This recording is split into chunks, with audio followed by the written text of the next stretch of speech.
Hello and welcome.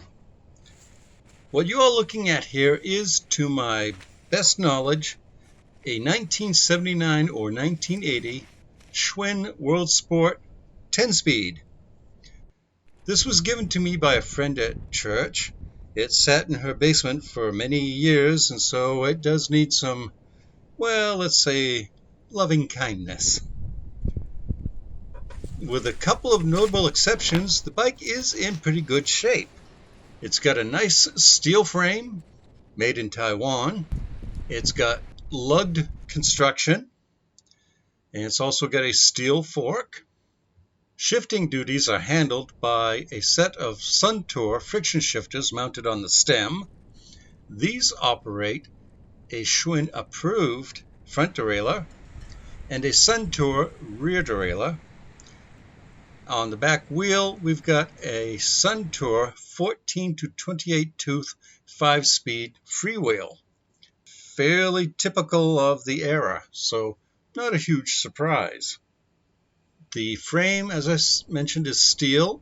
It's in pretty good shape with just a few cosmetic, typical scratches and such that you might expect on a bike that old.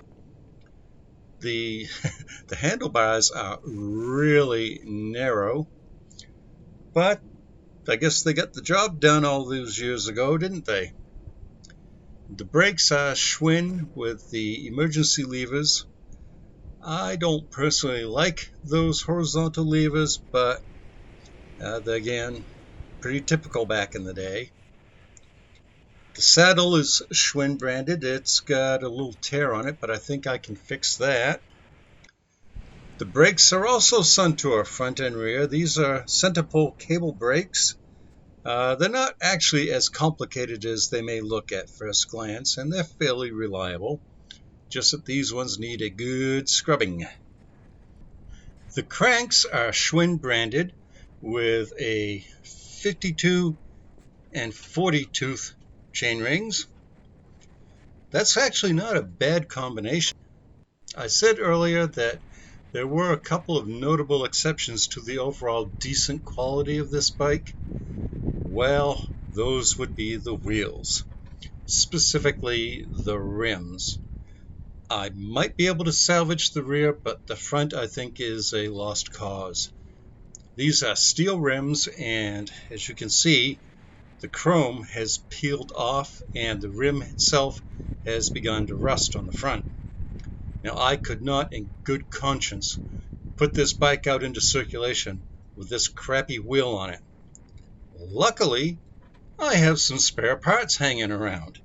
And as I have said many, many times, it's not hoarding if you use the stuff you hold on to. At least that's my rationalization.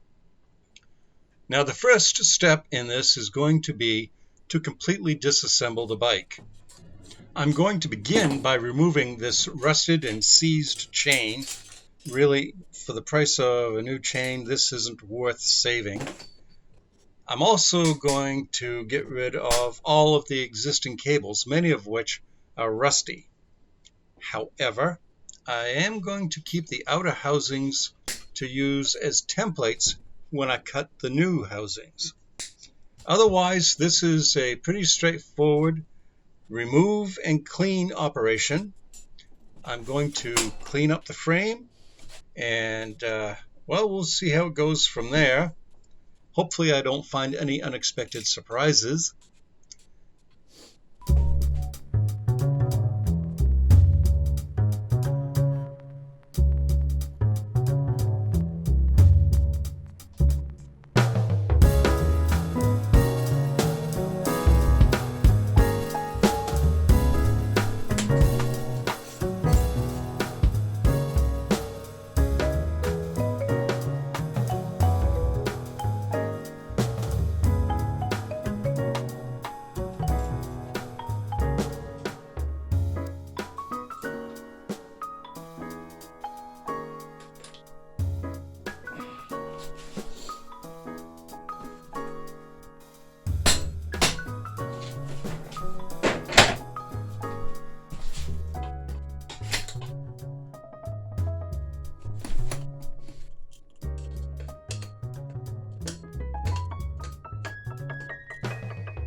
Well, that took a little bit longer than I anticipated.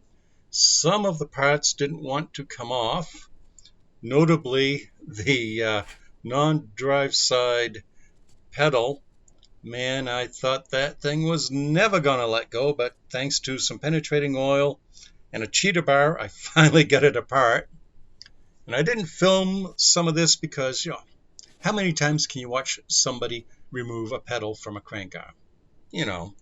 As long as the fork was off the bike, I took the opportunity to repack the bearings. Now, those cage bearings were in pretty good shape. They were just a little dirty and, well, a little bit dry. Went together rather nicely, and hey, it's kind of looking like a bike-shaped object now. The bulk of the reassembly will take place in another video, along with the deep cleaning of all the parts, which you see laid out on the table here.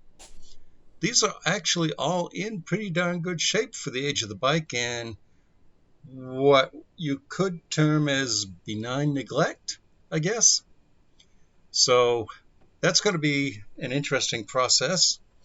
I didn't encounter anything that surprised me, which is actually kind of nice. Nothing horrifically bad about the disassembly took place. And I'm pretty optimistic about this. If you enjoyed this video, stay tuned for the next one. And below left is a link to a playlist for other vintage bikes that I've tinkered with. There's also a link below right to another video, which I think you'll enjoy. And as always, thank you so much for watching. I genuinely appreciate that. Goodbye and have a wonderful day.